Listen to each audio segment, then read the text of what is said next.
Good morning, everyone. I hope this video finds you well when you stumble across it and you decide to watch it. If you stick with me, if you're developing an interest in what I share, I really appreciate that. This morning, I am going to read to you a story that I wrote. It's true. I wrote it quite a few years back now. We lived in Minnesota for almost 20 years. And this was one thing that happened while we lived out there in this house that we had. So I'm going to share that with you. It's called Ghosts on the Farm. A few years ago, we rented a house. Husband away working, we felt it would be the ideal place for the kids and I to stay while he worked. It was to be a rental with the option to buy eventually. A lovely place complete with 13 acres, outbuildings, and modern updates. This was a wonderful catch by our rural Minnesota standards. We found out that it had been a foreclosure. Having found it down a random country road during our travels one summer day, we paused to peek in the windows and loved what we saw straight away. As one looked into the back door situated on the wraparound deck, one could see straight down to the basement, a very dark place. To the left inside the back door, one could catch a glimpse of the kitchen, bright and inviting. I, being a person always guided much more by my intuition than by logic or reason, decided it was a place we were meant to be. Husband agreed, and we set to the task of tracking down the owner and making him an offer. Quickly, we made arrangements to go see the interior of the place. All looked lovely, minus a few inconvenient things. Only one bathroom, that being located in the master bedroom, for instance, and then there was the basement. I was the first one in the basement. A clear, open space. Fine wood walls, very rustic, carpeted, finished, and quite open, with only a small closed-off room to one side, this being where the water heater and furnace were stored. Something felt terribly heavy to me there in that place. Not the rest of the house, just the basement. Nevertheless, being a spiritually grounded soul, I said a quiet prayer, planned on smudging the whole place with sage, and went about my business. A month later, the property was ours. As soon as we started sleeping there nights, things began happening, inexplicable little things. To begin with, I had my 3 girls situated in the basement. This was to be their bedroom. It was a large space, so they could spread out and be separate from the boys. On the main floor, husband and I had our bedroom, the master with the only bathroom in the house in it, and upstairs on the second floor, my 2 oldest sons and my 2 youngest sons had shared areas. Something about that basement. Things started disappearing throughout the house. All of us began hearing things, feeling things. I felt things. In my family, all of the women have some form or another of psychic ability. Mine is an ability to feel. I do not necessarily, but I feel and I sense. I do not necessarily see, but I feel and I sense. There were inexplicable shadows out of the corner of one's eye all over the property. Something one would set down on the table would disappear for a time, only to be found a few days later under that same table. I believed there was more than one spirit in our home, a child for sure, who was a trickster, but then some other not-so-friendly visitors. People began tripping down the stairs, then claiming they felt as if they had been pushed. Many of us felt sick without explanation.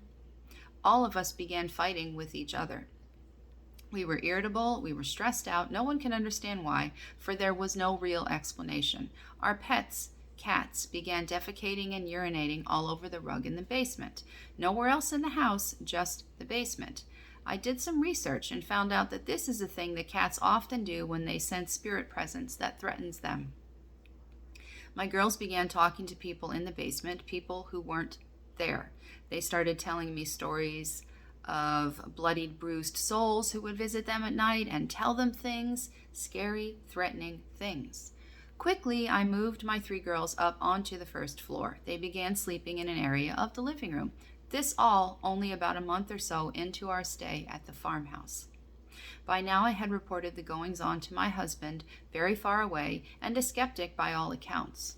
We decided that it would perhaps be in our best interest to move out east to where his work was, to get out of this place that we all now hated being. In the interim, as we waited for husband to come home and for the tides to set just right so we could find a different place to live, I consulted a medium, a person who spoke to the dead. The first thing she told me was that we were safe and we could not be harmed. Of course, she did not see the sickness, the fighting, the anger that invaded our lives. I made an appointment to go see her and to work on this problem, a last-ditch attempt to make things better, I suppose.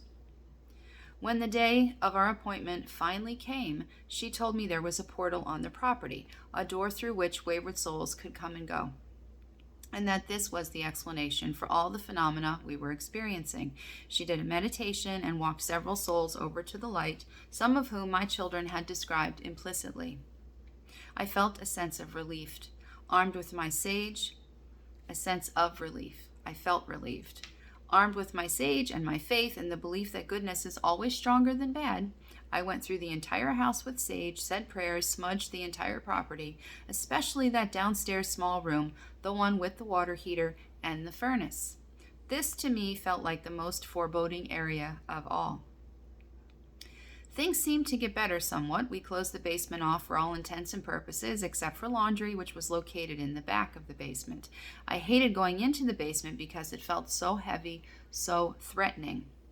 The cat still went down there, but not the children, not the family. And then a flood occurred. The entire basement was flooded. Everything that remained down there, a mattress or two, some Christmas decorations, a few assorted boxes of things, all were ruined.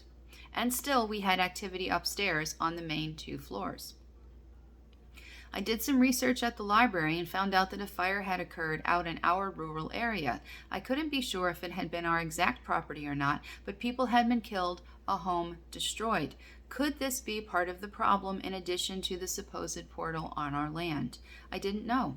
I was tired of trying to find answers. Now the focus was exclusively on getting out as soon as possible. The medium had told me that the activity would wax and wane, but that it would never cease altogether.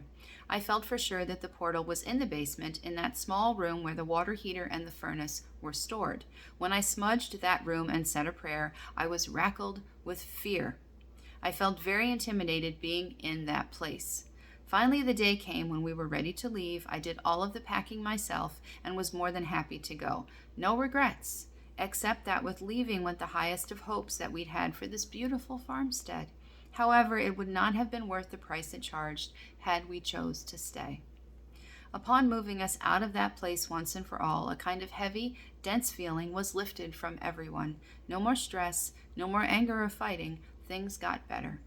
The property now stands vacant and in permanent foreclosure, and I often ask myself, why did it get foreclosed upon in the first place? Perhaps my family and I weren't the only ones who experienced ghosts on the farm. Since that time, I have gone back to Minnesota, and one of those times we drove out to the house. There were people living there, but there was no one home at the time. We pulled in, we got out, we sensed how we felt, and we got back in and we left. And as I was driving down the dirt road that led to the house for one last time, I thought to myself, I wonder if those people have peace now. And I wish the best for them. There you go. Ghosts on the farm.